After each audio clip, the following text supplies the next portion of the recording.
Halo, assalamualaikum warahmatullahi wabarakatuh. Jumpa lagi sahabat Ipat semuanya, dan pada kesempatan kali ini saya akan berbagi tips bagi Anda yang sedang mencari motor bekas.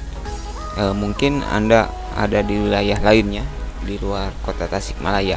Di sini saya akan berbagi sedikit tips yang menyangkut tentang bagaimana sih sebenarnya cara kita untuk membeli motor bekas secara online yang aman. Dan tentu saja untuk membeli motor bekas ini Anda harus mengetahui beberapa tips yang bisa akan kami sampaikan agar Anda tidak tertipu dengan membeli motor secara online. Memang untuk saat ini khususnya untuk sepeda motor memang sudah hampir setiap rumah itu pasti memiliki yang namanya sepeda motor. Karena mungkin pada kondisi tertentu, terutama pada kondisi keuangan, tentu saja ini menjadi salah satu alternatif yang bisa kita pilih untuk mencari ataupun membeli motor bekas, dikarenakan dengan harganya yang terjangkau. Tetapi untuk itu Anda juga harus mengetahui beberapa tips yang akan kami sampaikan, terutama Anda jangan sampai tergiur dengan harga motor yang murah. Nanti akan saya bagi ke beberapa bagian yang dimana di sini mudah-mudahan dalam 10 menit ini saya bisa menyampaikan informasi yang akan saya sampaikan. Oke, tanpa mengurangi waktu lagi, di sini kita akan bahas secara bagian-bagian tertentu agar lebih mudah dipahami oleh rekan-rekan semuanya. Terutama kita harus benar berhati-hati untuk membeli motor secara online, baik itu lewat marketplace maupun lewat media sosial. Oke, untuk tips membeli motor bekas secara online ini sebenarnya ada beberapa tips yang akan saya sampaikan. Yang pertama, Anda harus mencari informasi harga pasaran dari motor bekas yang dijual tersebut. Tentu saja hal ini untuk membandingkan jangan sampai motor yang Anda beli dengan harganya terlalu murah dan itu sudah harga di luar kewajaran dari harga riset. Jadi Anda bisa membandingkan sebenarnya motor ini harga pasarannya berapa, motor ini harga pasarannya berapa. Karena sudah tidak dipungkiri lagi, banyak sekali orang yang berkedok menjual motor secara online dengan dengan menjualnya dengan harga murah. Salah satu kasusnya adalah misalkan Anda ingin membeli motor apa saja tapi harganya miring sekali, dan Anda mempercayai penjual tersebut hanya karena melihat dari fitur motornya, oh itu karena bersih. Dan yang perlu Anda ketahui bahwa teknologi sekarang ini untuk gambar saja sebenarnya sudah bisa diedit dan motor tersebut akan terlihat mulus. Dan yang pasti Anda harus melakukan riset terlebih dahulu berapa sebenarnya harga pasaran dari motor tersebut. Dan kemudian jika Anda membeli motor tersebut, jika Anda melihat postingan ataupun contohnya ini kasus penipuan yang banyak marak terjadi lewat media sosial, Anda melihat motor tersebut dengan harga murah, dan biasanya dalam kasus penipuan tersebut biasanya orang tersebut yang akan melakukan penipuan dengan menjual harga motor murah tersebut, biasanya selain dia menampilkan kendaraannya, dia juga menampilkan menampilkan kayak STNK-nya dengan jelas. Jadi Anda harus hati-hati terhadap penjual yang menampilkan kendaraan dengan STNK-nya yang begitu jelas bisa terlihat. Kenapa bisa begitu? Karena pada kasus ini banyak yang terjadi penipuan. Kenapa bisa penipuan? Dari mana orang tersebut bisa mendapatkan STNK tersebut?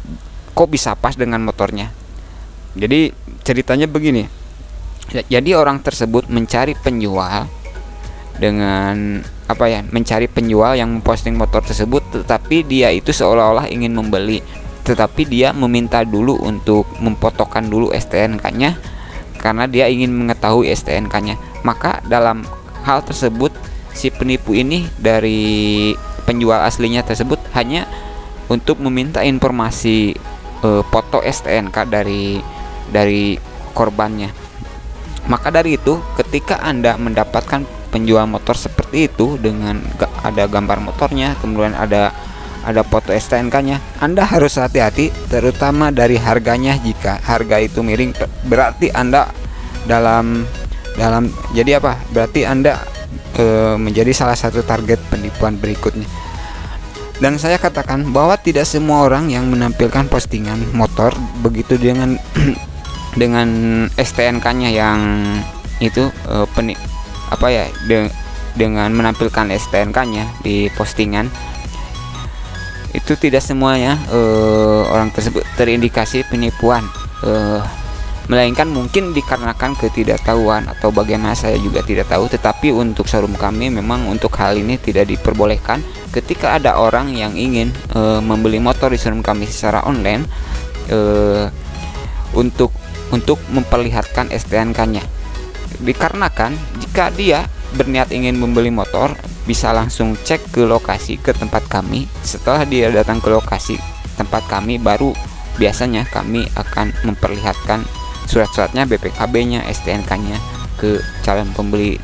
Jadi secara online, jika ada orang yang meminta data untuk STNK khususnya di tempat kami tidak memberikannya. Jadi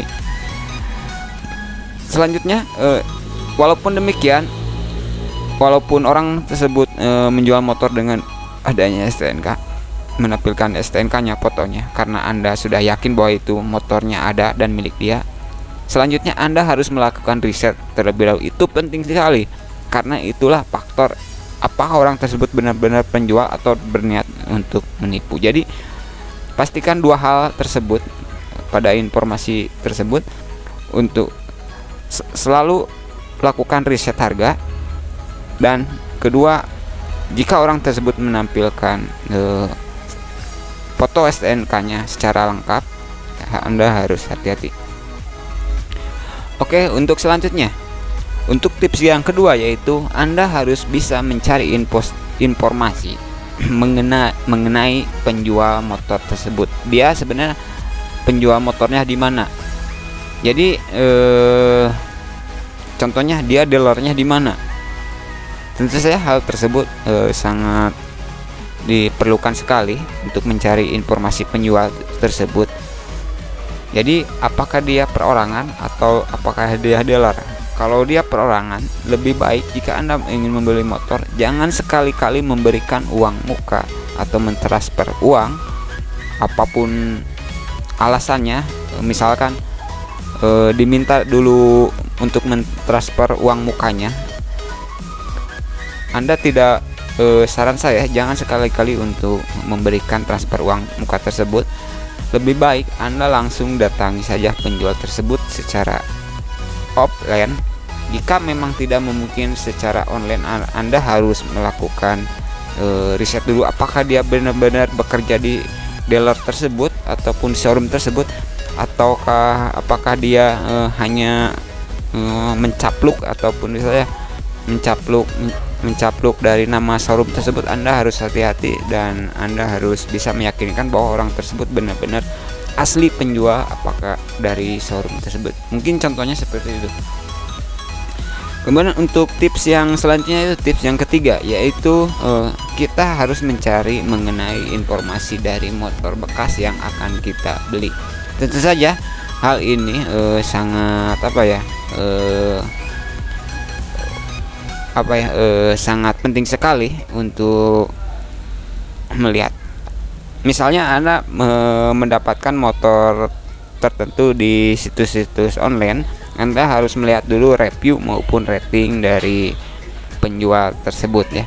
Ini informasi yang ketiga, Anda harus mengenal betul tentang motor bekas yang Anda beli. Oke. Untuk tips yang keempat, yaitu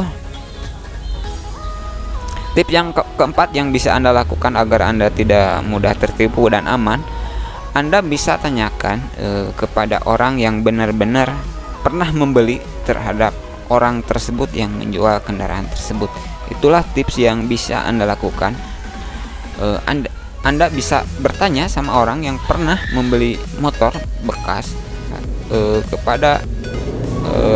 jadi Anda bertanya saja kepada pembeli yang pernah membeli motor kendaraannya dari orang yang menjual kendaraan tersebut yang akan Anda beli. Untuk selanjutnya, untuk tips yang kelima. Untuk tips yang kelima yaitu Anda harus mengetahui tentang metode pembayaran dari kendaraan tersebut. Selain Anda mengenal betul tentang 4 tips yang sudah saya sampaikan, untuk tips yang kelima itu kita harus mengetahui dulu tentang metode pembayarannya. Apakah itu tentang pembahasan uang muka ataupun dengan suku bunga kredit ataupun klaim asuransi dan lain-lain. Tentu saja dengan hal tersebut setidaknya kita mengetahui. Jadi contohnya seperti ya.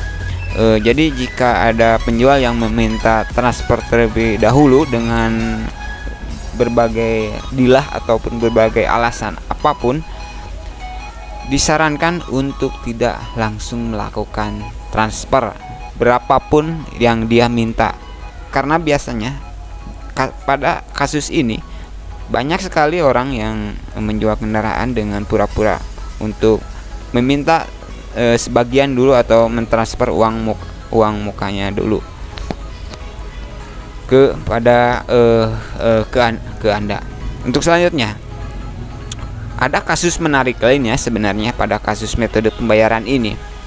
Misalkan Anda sudah mengenal betul tentang penjual tersebut ini kasus contohnya di media sosial ya.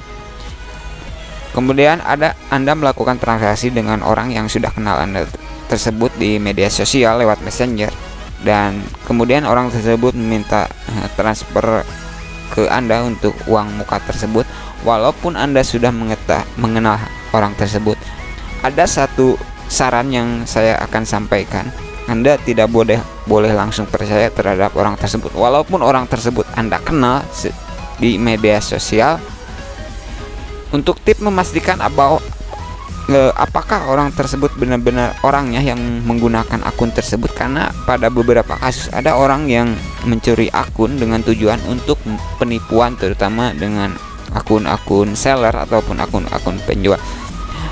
Tips yang paling mudah yaitu Anda lebih baik menelepon terlebih dahulu terhadap orang yang bersangkutan yang memiliki akun tersebut, karena untuk nomor telepon itu sangat tidak mungkin untuk diretas ataupun diambil alih, kecuali kalau nomor ponselnya hilang, dan tidak mungkin untuk nomor ponsel itu ada yang istilahnya nomor ganda ataupun cloning, karena itu jadi saya tidak bisa dijelaskan tersebut kenapa tidak mungkin, karena memang ada alur-alurnya. Jadi mungkin itu tipsnya. Untuk tips yang terakhir yaitu tips yang keenam, yaitu Anda lebih baik mendatangi langsung ke dealer motor bekas tersebut. Jadi dengan Anda mendatangi ke dealer motor tersebut, Anda sudah pasti mengetahui tempat tersebut dan Anda bisa melihat motor yang akan Anda jual. Dengan begitu Anda tidak akan mungkin tertipu karena Anda langsung mendatangi tempatnya secara langsung. Untuk tips selanjutnya yaitu jika Anda melakukan kredit motor bekas, pastikan Anda mengetahui tentang lembaga perkreditan apa yang bekerja sama dengan dealer tersebut. Contohnya showroom Ripat Jaya Motor ini kami bekerja sama dengan Bank Mandiri ya untuk perkreditannya. Untuk selanjutnya, untuk tips yang terakhir yaitu dengan melengkapi persyaratan dalam pengajuan kredit motor bekas yang tentu saja yang ingin kita beli. Mungkin saya kira dicukupkan dahulu. Itulah beberapa tips yang bisa Anda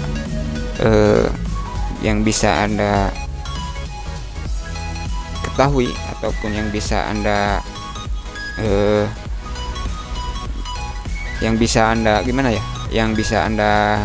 waspadai atau yang bisa Anda pahami bagaimana kita melakukan pembelian kendaraan ataupun menjual kendaraan secara online. Oke, hanya itu saja dulu apa yang bisa kami sampaikan. Semoga bermanfaat dan mohon maaf jika masih banyak kekurangan dari apa yang kami sampaikan. Dan assalamualaikum warahmatullahi wabarakatuh. Bye bye.